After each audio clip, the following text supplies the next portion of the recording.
que eu teria era um amor que eu precisava conquistar e eu precisava manter, porque tinha sempre o risco de perder, né? Isso não era dito, isso não era uma coisa explícita, não era uma coisa, não era uma violência tão óbvia, mas essas coisas acontecem de uma maneira nas dinâmicas do dia a dia, na vida da gente, que elas vão ficando inscritas dentro da gente, e é como a gente entende, passa a entender o mundo a partir daquela lente, a partir daquela experiência, né? Isso fica marcado mesmo da gente. A adolescência também é um período difícil, é um período, quer dizer, difícil, é um período intenso, né? É um período que a gente, como ser humano, está tentando descobrir aí a nossa individualidade, né? A gente está tentando se colocar no mundo, a gente está tentando também achar a nossa galera, o nosso grupo, né? Aonde que a gente se encaixa, né? A questão da identidade para o adolescente é uma questão importante, né? E aí, de novo, vou trazer aqui uma experiência pessoal que eu acho interessante, né? Bruno, Oi, desculpa oi. só interromper a tua palestra. Eu acho que para a gente, eu não sei se você está passando os slides, mas para a gente não aparece passando os slides. Eu não sei se você começou a passar. É só uma Não, preocupação, porque talvez você esteja o que você passando. está vendo agora? Para a gente, também estou falando aqui com a Ana Paula Grivet, para a gente está aparecendo só a tela inicial, vícios e compulsões no dia a dia. Não aparece mudança. Agora tá mudando. Agora que você tá botando o mouse. Ai, Bruno, mas é que você tem que projetar a tela cheia e tá projetado aquele modelo que aparece os dois lados, os miniaturas e o inteiro. Você tem que apertar num F5 Modo aí. apresentação, modo apresentação. Não, mas então, eu aqui estou projetando. Não, Eu mas você tem que projetei aqui. clicar. Você clicou naquele botãozinho do lado direito inferior? Sim, sim. Para mim, aqui está a tela cheia. Eu estou vendo a tela completa. Vocês não estão vendo? Não tem problema, pra não. gente Não tem problema, não. Tá tá melhor para ótimo. ver assim? Aí assim. Aí você vai mudando Tudo bem. manualmente, então. Vai mudando Isso, manualmente. não tem problema, não. Eu faço assim, tá bom. Eu estou aqui, estou nesse slide aqui. Então, adolescência, né? Vou trazer mais uma vez aqui um exemplo pessoal que eu acho bem interessante, né?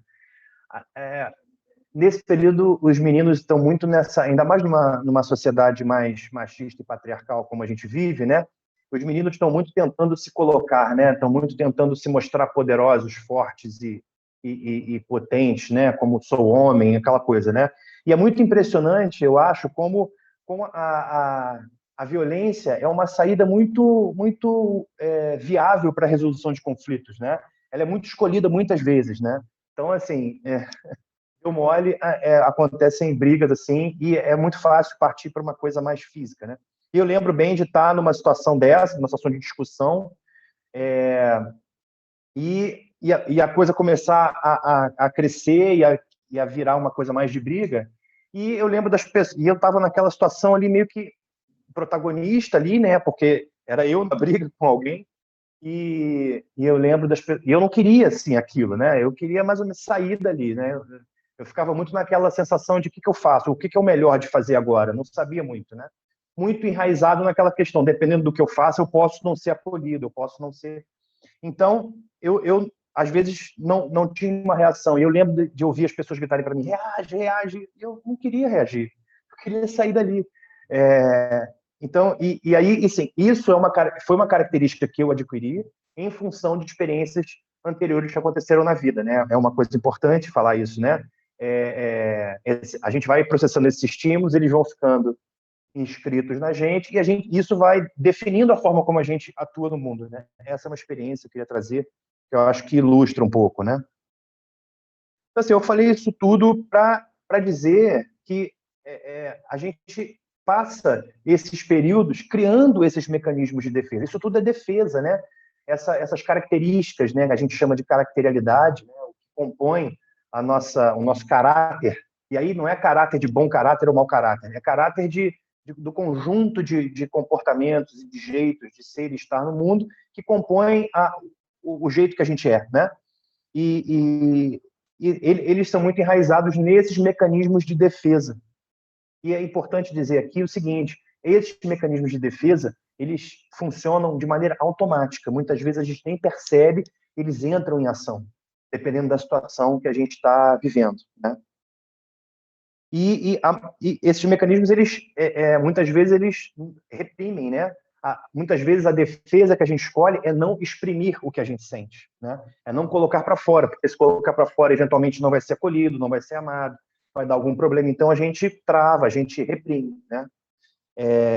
Isso tudo fica inscrito no nosso sistema nervoso autônomo, e ele funciona assim de uma maneira que não está na consciência da gente. Ele funciona automaticamente, tá? Seguindo aqui. Então, assim, a mensagem aqui é: o que a gente não expressa, a gente reprime. O que a gente não consegue colocar para fora, a gente vai colocar em algum lugar dentro da gente, né? Mas para algum lugar vai. Eventualmente, se a gente não coloca para fora, aquilo vai ficar dentro da gente, tá? Aqui, eu queria falar só um parêntese rápido sobre a questão moral, né, a culpa. Às vezes, a gente tem a tendência de classificar as coisas como certo e errado, né, para justificar alguns comportamentos, algumas atitudes, né? Nada do que eu estou falando aqui, assim, muitas vezes as pessoas podem se identificar, e eu quero deixar claro que eu não estou aqui querendo julgar ninguém, nem colocar se um comportamento é bom, é ruim, é pior ou é melhor do que o outro. Isso não nos interessa do ponto de vista da terapia haitiana, né? A gente está mais interessado em entender o mecanismo, saber como aquilo funciona, trazer aquilo à consciência, sentir o que está acontecendo e, eventualmente, trabalhar para desarmar esses gatilhos, né? Isso é a terapia para a gente. Então, a questão do certo e errado, da moralidade, é uma coisa que a gente tenta não atuar com isso, porque não nos ajuda em nada, né, no processo terapêutico, tá? Então, vamos continuar aqui, falar um pouquinho, então, dos vícios, das compulsões, né, desses comportamentos compulsivos como forma da gente tentar não sentir. O que acontece, né? Quando a gente, então, desenvolve esses mecanismos de defesa, a gente está numa situação, né, onde o corpo quer se expressar, quer dizer, ele é feito para isso, ele precisa disso para viver, e a gente precisa, e a gente está todo o tempo calculando se aquela expressão vai ou não vai nos trazer perigo, né? Vai ou não vai nos fazer morrer. O nosso organismo está o tempo todo tentando criar esse equilíbrio entre o que está dentro e o que está fora para manter um equilíbrio do corpo, para manter a gente vivo, né? Nosso instinto de sobrevivência. Então, esses mecanismos, então, de defesa, a gente cria eles justamente para continuar vivendo, para continuar, de alguma maneira, existindo e vivendo no dia a dia e atuando, né? Fazendo tudo que a gente precisa fazer, tá? Acontece, assim, que a manutenção desses mecanismos ela é muito custosa. Quando eu falei que se a gente não exprime, a gente reprime, a gente coloca para dentro, esses mecanismos exigem da gente uma energia para se manterem funcionando, né? Então, tem uma série de coisas acontecendo dentro da gente que está todo o tempo gastando nossa energia. Então, às vezes, a gente fica cansado, a gente não sabe aonde a gente gastou aquilo tudo, né? E está gastando na manutenção desses mecanismos, tá? A gente muitas vezes está sempre alerta, está sempre prestando atenção no que está acontecendo para ver se vai acontecer ou não vai acontecer. Tem uma ansiedade envolvida, tem um estresse envolvido o tempo todo, estresse, hormônio que te mantém naquela situação de luta ou fuga. Então, a gente está sempre tentando calculando para ver se a gente precisa fugir ou se a gente vai lutar, se a gente enfrenta ou se a gente não enfrenta. Então, isso tudo são coisas que a gente vai trabalhando no dia a dia, e isso é custoso, né? Então, a gente começa, então, a lançar a mão de algumas situações para que a gente possa um pouco esquecer que isso está acontecendo, né? É difícil ficar com isso tudo na consciência o tempo todo. Então, a gente, enfim, usa Netflix, a gente desconta, às vezes, na comida, a gente, às vezes, usa substâncias, enfim, a gente faz de tudo, mais uma vez, sem nada de moralidade aqui, sem também querer demonizar nada disso, né? Ver Netflix, fazer aquela maratona do final de semana é super legal, não é nenhum problema isso. Eu acho que a questão mais aqui é a gente ver quando isso se torna uma coisa que nos torna compulsivos, quando a gente não consegue deixar de fazer, né? Eu acho que não existe nada individualmente, por si só, que seja ruim ou seja bom, mais uma vez, saindo da moralidade. É mais a gente perceber o mecanismo e trabalhar com ele, né? A gente chega, então, num ponto que a gente está o tempo todo vivendo esses mecanismos e renovando as formas que a gente tem para se anestesiar, né? E aí tem um ponto interessante da anestesia, que assim, a gente usa isso para se prevenir um pouco das coisas ruins, das coisas que doem, de não encarar um medo, de não encarar uma ansiedade, de não encarar uma repressão que a gente sofre. Então, a gente vive isso, mas será que a gente, quando anestesia essas coisas ruins que nos machucam, a gente anestesia só elas? Verdade é que quando a gente se anestesia para isso, a gente se anestesia também para as coisas boas. A gente também acaba se prevenindo de se entregar para uma relação de maneira mais completa, se prevenindo de amar por medo de não ser correspondido. E eu não estou julgando aqui quem tem, às vezes, algumas dificuldades. É muito natural que isso aconteça. Mas eu estou querendo só chamar a atenção aqui que essa anestesia ela nos previne também das coisas boas, de viver as alegrias, de viver uma vida mais plena, né? E aí eu queria também aqui, mais uma vez, trazer um exemplo aqui pessoal meu. Quer dizer, já vivi na minha vida relacionamentos difíceis, que eu, enfim, acabei sofrendo muito, né? E aí, durante um pedaço da minha vida, como que eu me protegia disso? Eu me relacionava de maneira muito superficial com as pessoas, né? Com outras relações, e o que acontecia é que quando eu sentia que aquela relação estava começando a me afetar no sentido de eu estar começando a gostar muito da pessoa, eu fazia coisas consciente e inconscientemente para minar aquela relação. E, eventualmente, acontecia, né? Era aquela famosa, eu não lembro o termo agora, profecia autorrealizável, né? De tanto que eu tentava, uma hora eu conseguia terminar a relação e eu lembrava assim, que bom, tá vendo? Foi bom, porque aí eu não estava gostando muito também, não sofri muito também. Demorou um bom tempo para eu perceber o quanto aquilo estava me machucando e o quanto que eu me preveni de viver momentos agradáveis, momentos prazerosos e momentos de amor, né? Então, eu acho que é importante aqui dizer isso também. A gente acaba ficando protegido de tudo, né? E aí, então, o que a gente faz disso tudo, né? Sabendo isso tudo, o que a gente faz com isso tudo que a gente falou aqui agora?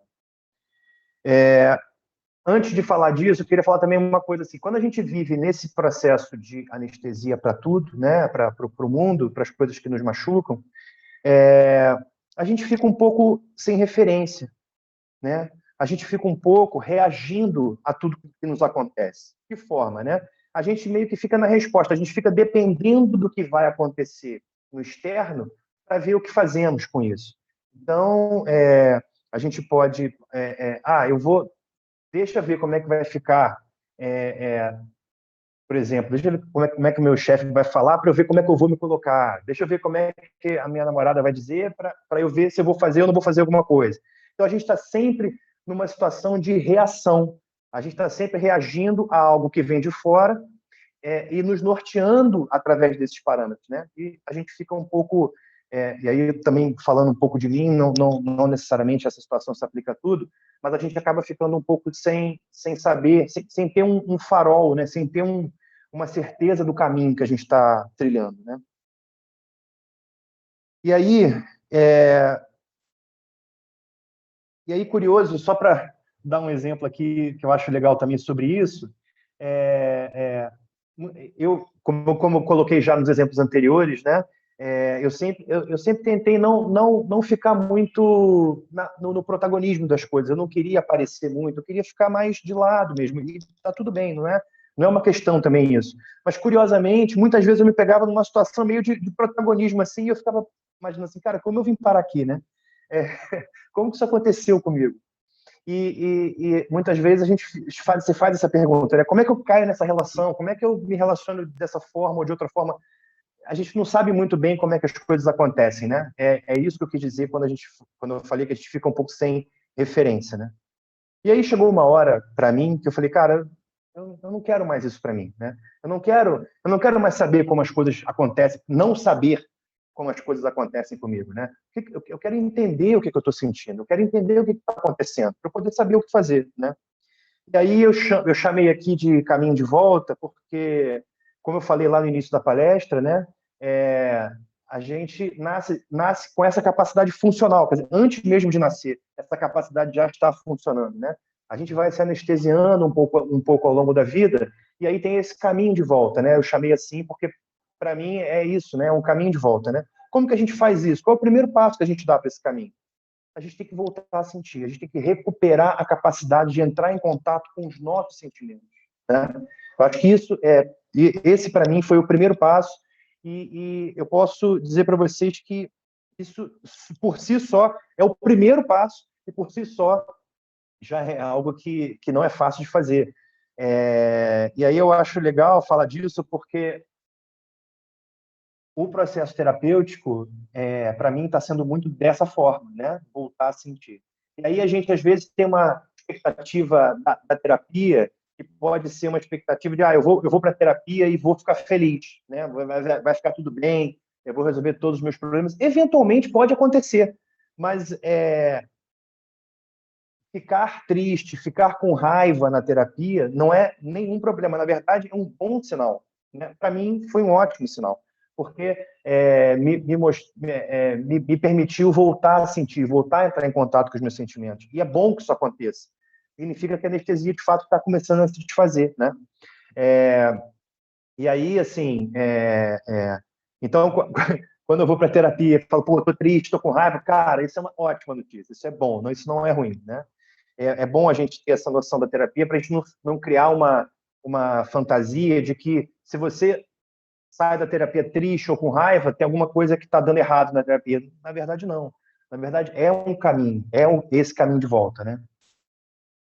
E aí, eu acho que assim, a terapia, então, ela leva o paciente a ter uma visão melhor desses sentimentos, né? Ela atua muito como uma forma de usar as nossas emoções como uma bússola para navegar a vida, né? Então, assim, quando a gente começa, então, a entender e a acolher esses sentimentos, a gente começa a utilizar eles para saber o que fazer. Vou dar um exemplo aqui. Por exemplo, a gente chega na terapia e diz, estou triste. A gente reconhece o sentimento de tristeza e a gente ok, então vamos ver o que é esse sentimento de tristeza, né? Em geral, a tristeza nos diz que a gente está sentindo a perda de contato com alguém ou com alguma coisa.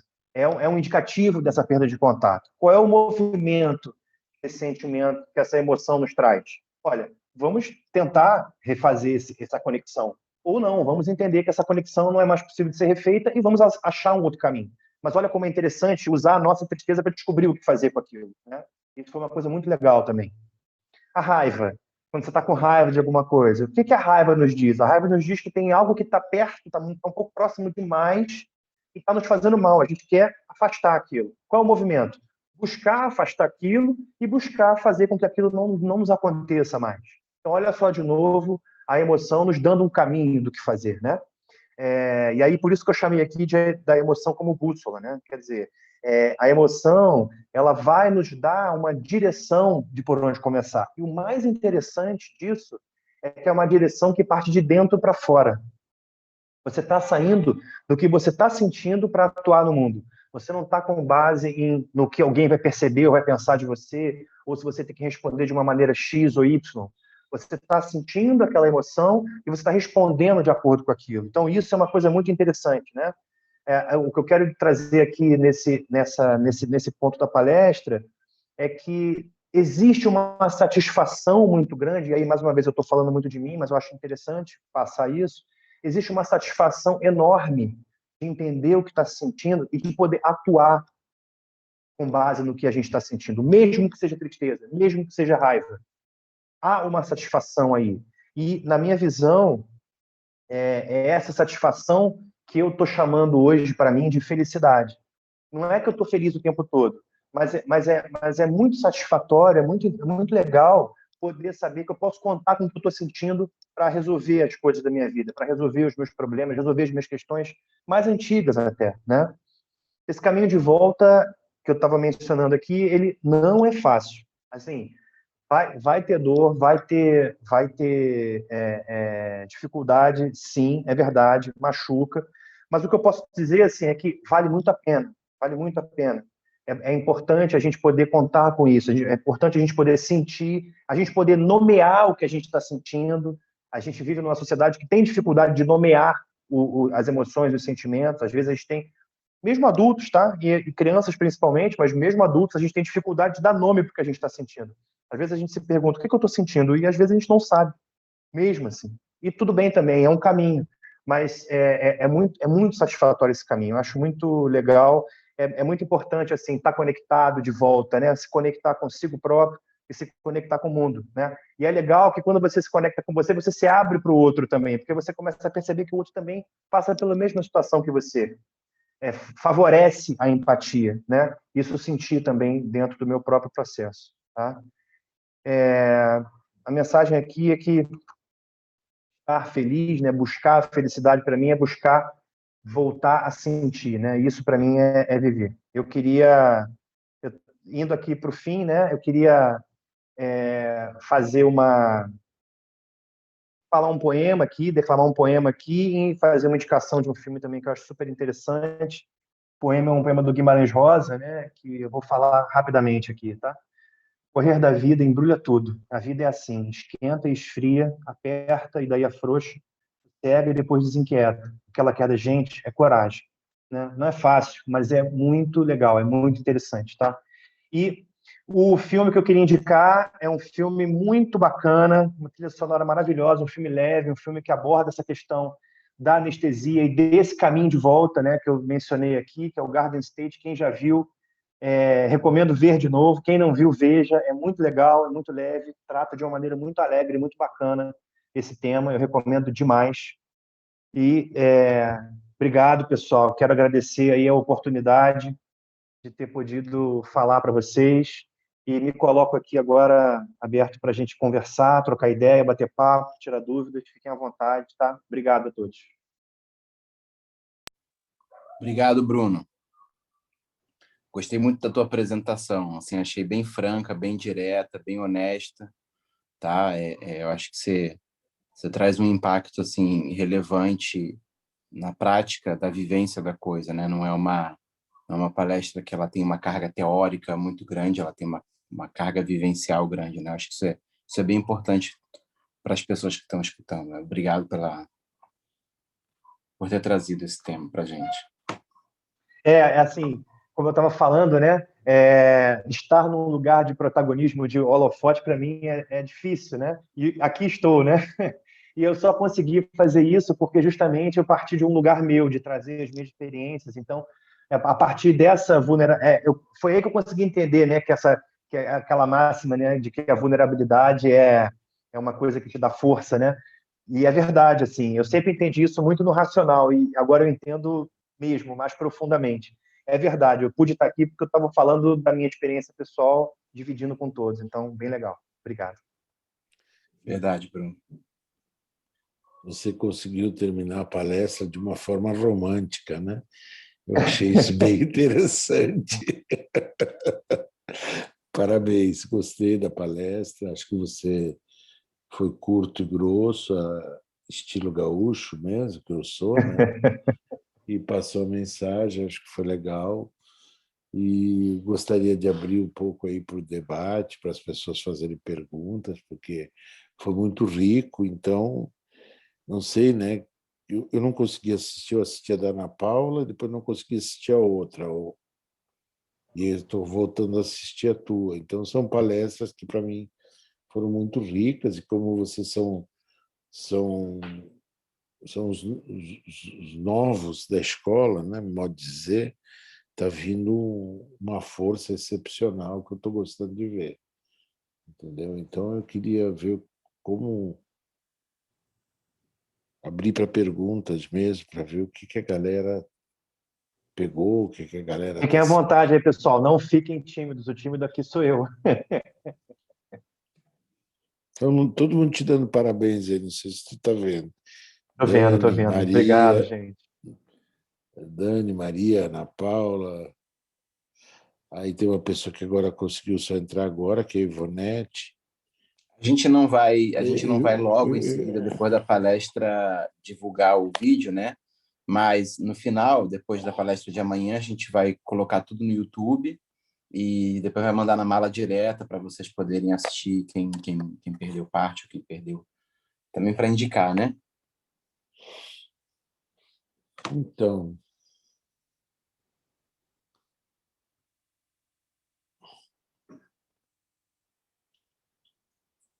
aqui tem uma Gente, pessoa às vezes alguém falando, quer aqui tem uma perguntar alguma pessoa coisa. falando que cariocas fazem palestras muito legais, um elogio. Desculpe a câmera fechada, mas aqui em São Paulo caiu um pé da água e a internet está muito ruim. Não sou da área, recentemente descobri Reich em uma palestra. Tem uma pergunta boa aí, ó. Se for É, possível, eu gostaria de esclarecer se a terapia haitiana, ao trabalhar o sintoma, não faz a compulsão de ir para outro lugar. A terapia haitiana não trabalha o sintoma, mas isso de ir para outro lugar é uma coisa interessante, porque o nosso organismo, né, essas defesas que a gente cria, elas são muito espertas, né? E lembra que elas se criaram na gente para nos ajudar a nos manter vivos, né, a nos proteger. Então, elas vão fazer de tudo para continuar funcionando, né? Então, sim, às vezes você trabalha um mecanismo e ele vai para um outro lugar mais profundo, de forma que ele começa a operar, às vezes, de outra maneira, e você precisa continuar no trabalho de flexibilização dessas couraças, né, desses escudos que nos protegem, dessa armadura, de forma que você vai atrás dele, né? Você vai indo mais profundamente, entendendo cada vez mais profundo, até que você consegue desativar, né, esse mecanismo, né, o funcionamento dele. Então, essa pergunta é muito interessante, porque, de fato, as defesas vão buscar outras maneiras de continuar vivas, né, de continuar funcionando, é verdade isso. Inclusive, aproveitando só, todo esse conhecimento, tudo isso que a gente está trazendo aqui, ele vai ser melhor explicado e conversado nesse curso que começa agora, no dia 2, né, no curso da visão energética na clínica, introdução ao pensamento haitiano. Quem tiver interesse, muito interessante, acho que vale a pena se inscrever, fazendo aqui uma propaganda do curso, aproveitando o ensejo. Eu queria complementar a pergunta da Beth. Quando ela perguntou, me ocorreu, né, aqueles casos onde, às vezes, a pessoa vai tratar o sintoma de uma compulsão específica, né? Então, às vezes, a pessoa tem uma compulsão, sei lá, em fumar muito, né? E aí faz, às vezes, um tipo de reprogramação, né, para parar de fumar, ou ver muita pornografia e faz algum tipo de reprogramação para parar de ver, né? E o que acontece em muitos casos é que a pessoa ela modula a compulsão dela para um outro tipo, né? Então já teve casos até assim de pacientes que às vezes pararam com a compulsão em comida e especificamente, né? Não e aí de repente começou a ficar. Teve um caso que eu já vi assim, que começou a entrar numa religião e ficar fanático na religião, ficar compulsivo em frequentar a religião e era uma coisa bem compulsiva, né?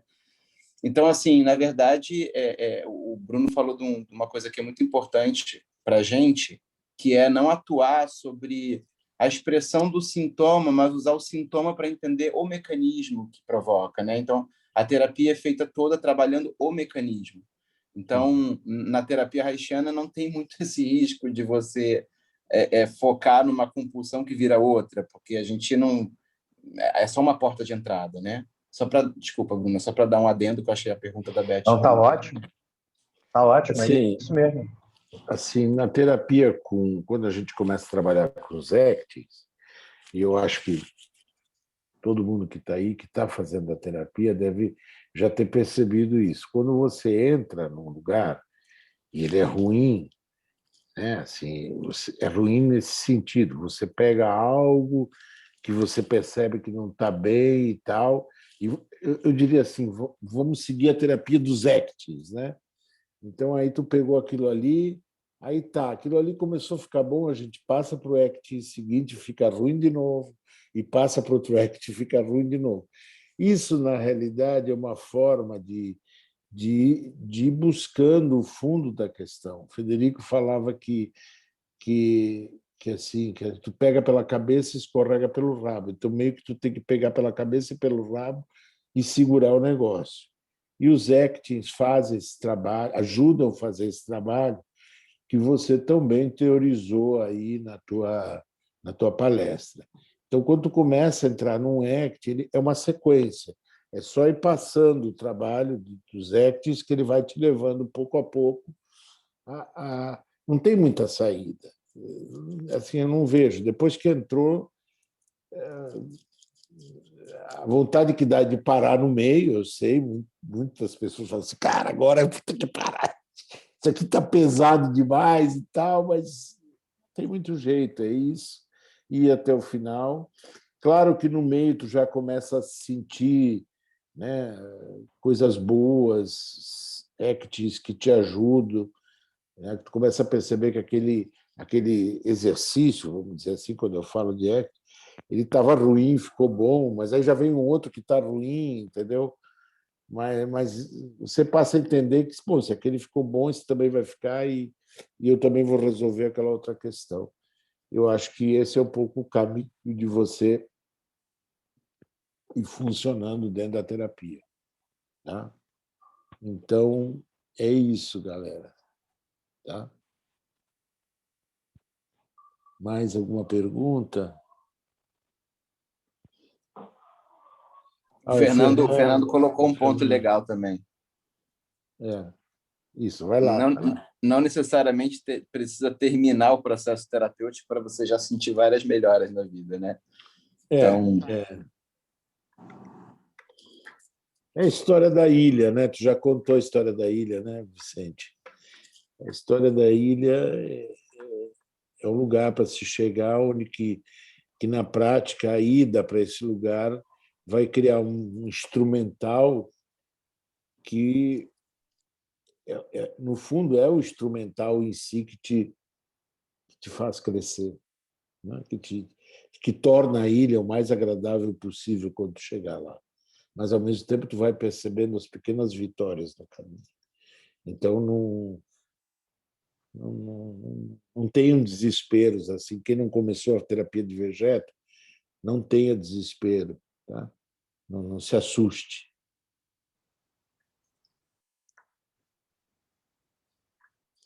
Mais alguém quer falar alguma coisa?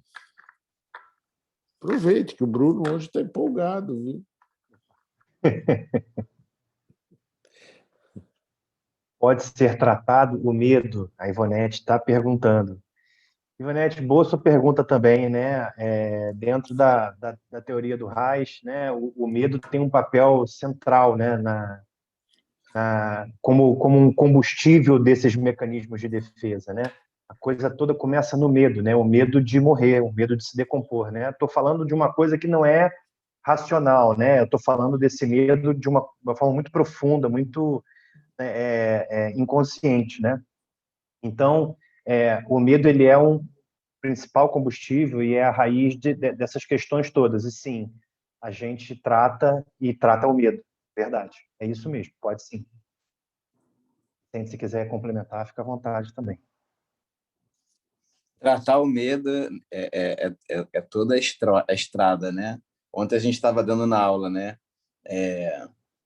O Federico ele coloca 5 tipos de momentos onde o medo é importante, né? Então existe o medo a nível embrionário, o medo a nível fetal, o medo a nível neonatal, medo na infância, medo na puberdade, assim, cada período de desenvolvimento onde a pessoa vive determinados medos vai gravando uma série de mecanismos de sobrevivência, né?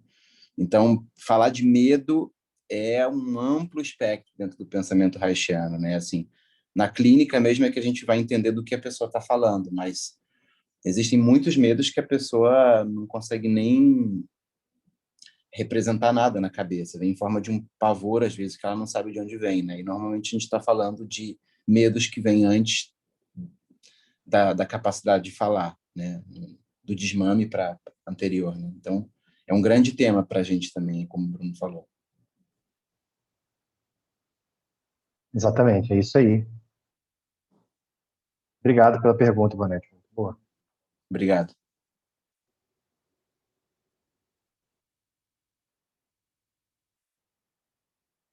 E aí, pessoal? Mas quer perguntar alguma coisa? Tem uma nova mensagem aqui, que é?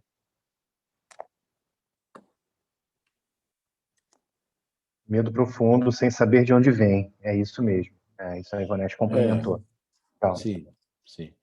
Perfeito. O problema é esse, Ivonete, que a gente não tem uma história intelectual e uma lembrança objetiva de onde vem esse medo. Esse medo, às vezes, ele começa no intrauterino, ele é sensorial. Ele é e a metodologia da Vegeto, ela consegue dialogar com esse medo, mas não de uma forma intelectual. Eu acho que a maioria das pessoas que estão em terapia já compreende o que eu estou falando perfeitamente, mas não é de uma forma intelectual. Mas tem uma forma bem segura de trabalhar isso, tá? Então, só completando o que você está falando, Ivonete.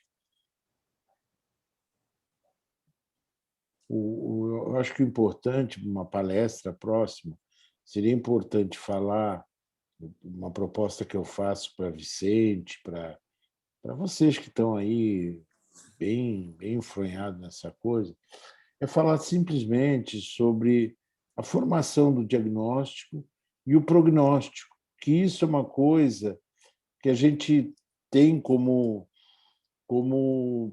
tranquila. Só que, assim, o que às vezes a gente não percebe que nós somos a única terapia que tem um diagnóstico claro e um prognóstico claro. Entendeu?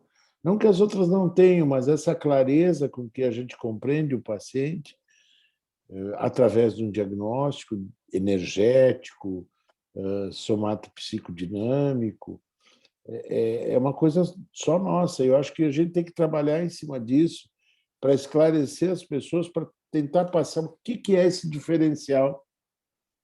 Né? Eu sei que quem está acabando agora já está compreendendo isso muito claramente, mas acho que a gente deveria achar um jeito, um formato palestra para falar para quem está iniciando. É uma proposta que eu deixo aí para vocês, para Vicente, para todo mundo aí que está comprometido com isso, Mirella, Maria, Ana Paula. Acho que a Mirella, inclusive, quer falar alguma coisa aí. Vai, Mirella. Não, eu tenho uma questão para o Bruno. Queria primeiro parabenizar, dizer para ele que foi muito boa a fala dele, foi ótimo. Acho que é excelente quando a gente se coloca também na narrativa, né? Isso é bem importante, bem ilustrativo assim do processo da reflexão. A minha questão é um pouco assim, Bruno, não é uma questão, assim, é mais para a gente pensar junto, dialogar, né? Que eu tenho pensado, porque quando a gente tem um paciente que tem um caso de compulsão, assim, muito séria, um processo de compulsão com uso abusivo de substância X, não importa, um caso muito crônico, já de muito tempo, e que chega na clínica com essa queixa de que quer ajuda para isso, para se livrar disso. Eu penso assim que quando a gente acerta, dentro dessa linha que o Rudy estava falando, do diagnóstico, do prognóstico, né? Quando a gente acerta um diagnóstico caracterial energético, a gente já sabe a partir de qual acting que aquela chavinha vai virar, e isso não vai mais, assim, isso não vai mais fazer sentido, isso vai efetivamente se diluir. Só que até que você chegue naquele acting, demora um tempinho do processo terapêutico, né? O tempo inicial do acolhimento, da formação do espaço seguro, do campo, da constituição do conversa e tal.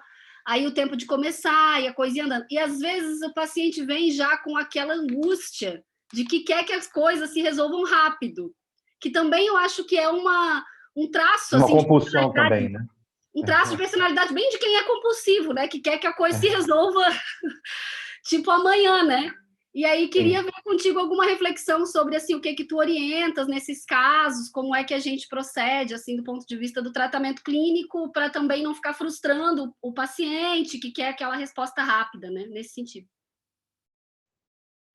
Eu acho que esse traço de ansiedade é um traço bem importante que realmente está muito na base dessa compulsão, como você falou, né? traço ansioso. Eu vejo que o laço, a confiança que que a gente cria com o paciente, é o que vai ajudar ele a confiar mais no processo, né? E ajudá-lo a lidar melhor com essa ansiedade, né? Então, eu acho que, nesse caso, é preciso fazer uma boa conexão, aquele passo inicial da terapia, né? Eu vejo muito nesse sentido. E, a partir dessa confiança criada, tentar explicar o melhor possível para ele que um traço de caráter que ele carrega há tantos anos não se desfaz em tão pouco tempo. É uma coisa que a gente precisa flexibilizar aos poucos, né? Eu uso muito uma figura de linguagem que é a massa do pão, né? Vamos continuar sovando essa massa desse pão aos pouquinhos até que ela fique cada vez mais macia, né? Não vai ficar macia muito rápido, mas a gente vai, cada sessão, a cada acting, a cada trabalho, a gente vai cada vez mais sovando. Mas eu acho que o que eu falaria disso é que a conexão com o paciente e a confiança dele no processo é que vai nos ajudar bastante a lidar com essa ansiedade dele. O que você acha também? Vamos conversar. Não, é isso, Bruno. Obrigada. Te agradeço demais. Era só para a gente dialogar. Eu que agradeço a sua pergunta. Valeu.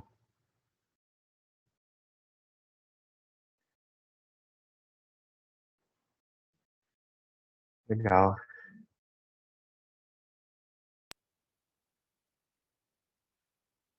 Bruno, Vicente precisou sair, me deixou aqui de Sim, host com você.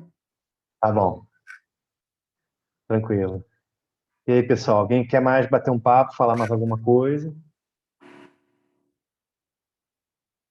Fiquem à vontade. Bom, galera,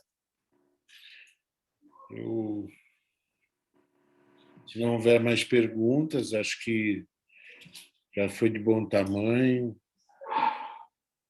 tá? É isso. Então tá, pessoal, obrigado mais uma vez a presença de todos no horário aí, né? Um horário mais tarde. Então agradeço muito aí a atenção. Obrigado pela oportunidade também mais uma vez, Rude, todos aí que me ajudaram, a Ana, todo mundo. Pessoal, muito obrigado e uma boa noite a todos. Valeu, Eu só galera. quero dizer uma última coisa para todo mundo, Fala, que Rude. assim, vocês, em particular essa turma de vocês, a outra anterior também, são duas turmas que têm me entusiasmado muito, essas palestras, os trabalhos que têm sido apresentados, via palestra, via extracurricular. Eu queria incentivar muito vocês a continuar, tem coisas boas muito saindo, já desde o ano passado, com a palestra da Mirella, depois da Ana, depois não sei quem, depois Parará, e tem saído coisas muito boas. Então, eu quero entusiasmar vocês, procurem novos assuntos, preparem novas coisas. A Ana tem que preparar o capítulo 2, entendeu? E tem aí tem uma turma muito boa, cara. Vocês têm que tá indo muito bem. Parabéns para você, Bruno, né? Em particular hoje, teu dia. Obrigado. Foi tudo muito bom, está sendo muito bom para mim. Você sabe que eu sou um fujão também, mas eu estou aqui porque eu estou vendo que o troço está rendendo muito, entendeu? Entusiasmou demais esse trabalho. Que bom, Rude. Legal, legal. Isso para todos, né? Para você também, mas para todos que têm vindo aqui botar a cara a tapa, vamos dizer assim, né? Falar alguma coisa. E isso tem sido muito bom, muito bonito, tá, gente? Muito obrigado mesmo. Obrigado, pessoal. Boa noite a todos. Valeu. Também pedi para lembrar, para quem quiser olhar o site do ergonomia.com.br, tem sempre os eventos da EFEM lá, para a gente ir acompanhando. E amanhã tem palestra do Pedro também, 7 horas. Muito importante. A palestra amanhã é muito legal. Recomendo muito, pessoal. Então Tchau, tá. pessoal. Valeu, galera. Boa Parabéns, noite. Bruno. Tchau, tchau. Beijo. Obrigado.